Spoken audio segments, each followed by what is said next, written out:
ये जो चुनाव है ये दोराला तेलंगाना और प्रजाला तेलंगाना के बीच में लड़ाई है। एक तरफ केसीआर, उनका परिवार और दूसरी तरफ तेलंगाना की जनता। एक तरफ कलेश्वरम डैम तो दूसरी तरफ हैदराबाद जो दुनिया का आईटी सेंटर बना।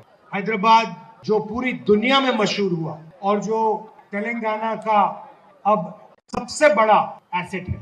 एक तरफ कलेश्वरम के टूटे हुए खंबे, उस पे जो क्रैक्स लगे हैं, दूसरी तरफ हैदराबाद जो पूरी दुनिया को तेलंगाना से जोड़ता है। दोराला तेलंगाना जहां सारी की सारी पैसे बनाने वाली मंत्रिमंडल एक परिवार के हाथ में, चाहे वो जमीन हो, शराब हो, रेत हो, जब भी जमीन, शराब या रेत बिकते हैं तो एक परिवार को तेलंगाना में फायदा होता है। सारी की सारी मंत्रिमंडल एक परिवार के हाथ। प्रजाला तेलंगाना में आपकी जमीन, आदिवासियों की जमीन, दलितों की जमीन कांग्रेस पार्टी ने आपको वापस दी। जो आपका हक है वो हमने पूरा करने की कोशिश। दोराला सरकार, दोराला तेलंगाना में धरनी पोर्टल, कंप्यूटराइजेशन का बहाना दिया और 20 लाख लोगों से उनकी जमीन छीनी। जहां भी देखो तेलंगाना में आपके चीफ मिनिस्टर और उनके परिवार आपसे कहीं ना कहीं से पैसा छीनते हैं। दलित बंधु स्कीम देखिए उसमें 3 लाख रुपए का कट इनके एमएलए लेते हैं। 8,000 किसानों ने आत्महत्या की है दोराला तेलंगाना में। और जो पैसा एसटी को मिलना चाहिए था,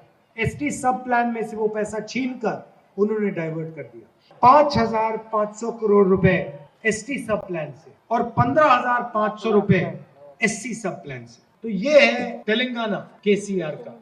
मगर आपने ये सपना तो नहीं देखा था जब तेलंगाना के युवा शहीद हुए, अपना खून दिया, अपना पसीना दिया नए स्टेट के लिए, तो ये आपने नहीं देखा। आप प्रजाला तेलंगाना चाहते थे, किसानों का, मजदूरों का, छोटे व्यापारियों का, युवाओं का तेलंगाना, अपने नेताओं से मिल सके, गरीब से गरीब व्यक्ति को इज्जत मिले, वो तेलंगाना आपने देखा। और उस सपने को केसीआर और उनकी पार्टी ने नष्ट कर दिया, खत्म कर दिया। तो प्रजाला तेलंगाना का मतलब क्या है?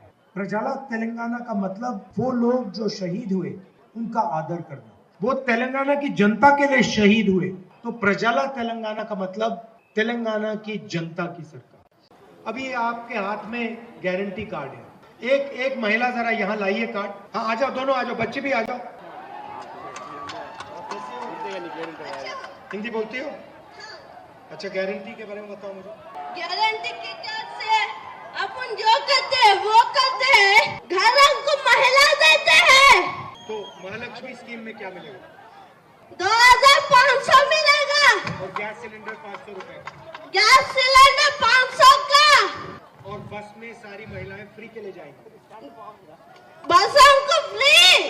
देखिए ये जो है ना, ये सिर्फ वायदे नहीं है, ये सिर्फ वायदे नहीं है, ये कानून बनने जा रहे हैं। कानून कैसे बनेंगे? पहले दिन जब प्रजाला सरकार बनेगी उस दिन कैबिनेट मीटिंग होगी। उस दिन सारे के सारे मंत्री और चीफ मिनिस्टर इन 6 गारंटीज को कानून में बदल देंगे। तो प्रजाला सरकार ने अपना पहला काम तेलंगाना की हर महिला के बैंक अकाउंट में 5,000 रुपए डाल दिए। दूसरा काम किसानों की मदद करना। मैंने आपसे कहा कि दोराला सरकार में हजारों किसानों ने आत्महत्या की। हम किसानों की आत्महत्या को बंद करना चाहते। हम नहीं चाहते कि तेलंगाना का कोई भी किसान आत्महत्या करे, और हम चाहते हैं कि बिना डरे खुशी से तेलंगाना का किसान तेलंगाना की जनता को भोजन दे। इसीलिए 15,000 रुपए प्रति एकड़ तेलंगाना के हर किसान के बैंक अकाउंट में हम डालेंगे। मतलब 5,000 रुपए महिला के बचे और 12,000 रुपए सीधे बैंक अकाउंट में किसान के गए पर एकड़। 15,000 रुपए और मजदूरों के बैंक अकाउंट में 12,000 रुपए प्रति एकड़। किसान को गारंटी करके फ्री में बिजली 24 घंटे। ये सिर्फ वायदे नहीं है, ये कानून बनने जा रहे हैं। कानून कैसे बनेंगे? पहले दिन सरकार बनेगी उस दिन कैबिनेट मीटिंग होगी और उस दिन सारे के सारे मंत्री और चीफ मिनिस्टर इन 6 गारंटीज को कानून में बदल देंगे। मैं आपको बताना चाहता हूं कि ये 6 गारंटीज क्या हैं और इससे क्या होने वाला है। किसी भी समाज की नींव महिलाएं होती हैं। महिलाओं के बिना समाज का भविष्य होता ही नहीं। तो प्रजाला तेलंगाना में हमारा सबसे पहला काम महालक्ष्मी स्कीम होगा। तेलंगाना की महिलाओं को मदद करने के लिए और तेलंगाना के भविष्य की रक्षा करने के लिए सबसे पहला काम, हर महिला के बैंक अकाउंट में हर महीने प्रजाला सरकार 2500 रुपए डालेगी। आज हमारी माताएं और बहन 1200 रुपए के लिए सिलेंडर खरीदती है। प्रजाला सरकार के आने के एकदम बाद गैस सिलेंडर 500 रुपए का हो जाएगा और हर महीने तेलंगाना की महिलाएं 1500 रुपए से लेकर 2000 रुपए बस में खर्च करती है। सरकार आने के एकदम बाद तेलंगाना की कोई भी महिला को तेलंगाना की बस में एक भी रुपया नहीं देना पड़े। तो 2500 रुपए महीने के और 2000 रुपए आपके बस में बचे। तो प्रजाला सरकार ने अपना पहला काम तेलंगाना की हर महिला के बैंक अकाउंट में 5000 रुपए डाल दिए। दूसरा काम, किसानों की मदद करना, किसानों की रक्षा करना। दोराला सरकार में हजारों किसानों ने आत्महत्या की। हम किसानों की आत्महत्या को बंद करना चाहते। हम नहीं चाहते कि तेलंगाना का कोई भी किसान आत्महत्या करे, कि बिना डरे खुशी से तेलंगाना का किसान तेलंगाना की जनता को भोजन दे। इसीलिए 15,000 रुपए प्रति एकड़ तेलंगाना के हर किसान के बैंक अकाउंट में हम डालेंगे। मतलब 5,000 रुपए महिला के बचे और 12,000 रुपए सीधे बैंक अकाउंट में किसान के गए पर एकड़, 15,000 रुपए से। और मजदूरों के बैंक अकाउंट में 12,000 रुपए प्रति एकड़। किसान को गारंटी करके फ्री में बिजली 24 घंटे రైతులకు और इसे हम पूरी तरह लागू करेंगे। अब तेलंगाना में बहुत सारे ऐसे लोग हैं, दोराला तेलंगाना की सरकार में, जिनके पास अपना घर नहीं है। बारिश आती है, तूफान आता है, घबराहट होती है, तो उनके लिए प्रजाला सरकार 5 लाख रुपए घर बनाने के लिए देगी। और जो हमारे तेलंगाना के लिए लड़े थे, जो शहीद हुए, उनके लिए 2250 स्क्वायर फुट का घर दिया जाए। ఇవ్వాలనుకుంటుంది। हम चाहते हैं कि गरीब से गरीब बच्चा अच्छी क्वालिटी का एजुकेशन ले पाए। हम पूरे तेलंगाना में तेलंगाना इंटरनेशनल स्कूल खोलेंगे। हर मंडल में आपको ये स्कूल दिखाई देगा। उसमें हम अंग्रेजी सिखाएंगे, साइंसेस सिखाएंगे और जो भी सबसे हाई क्वालिटी के एजुकेशन का में होता है वो हम सिखाएंगे। युवाओं को हम विद्या भरोसा कार्ड देंगे। पढ़ाई के लिए उनको 5 लाख रुपए तक सपोर्ट मिलेगा, चाहे वो यूनिवर्सिटी हो, कॉलेज हो या कोचिंग फीस हो। जो बुजुर्ग लोग हैं उनके लिए हम चेवता योजना लाएंगे। 4,000 रुपए प्रति महीना सीनियर सिटीजन के लिए, डिसेबल्ड लोगों के लिए और विधवाओं के लिए।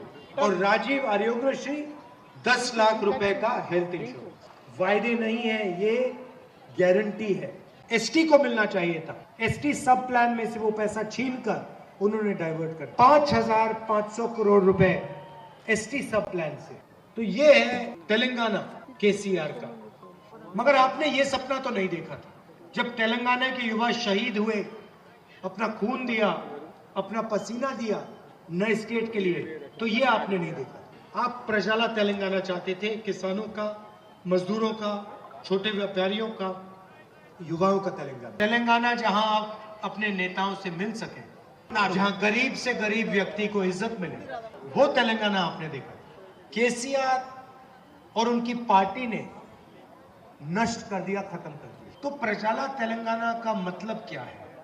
प्रजाला तेलंगाना का मतलब वो लोग जो शहीद हुए उनका आदर करना।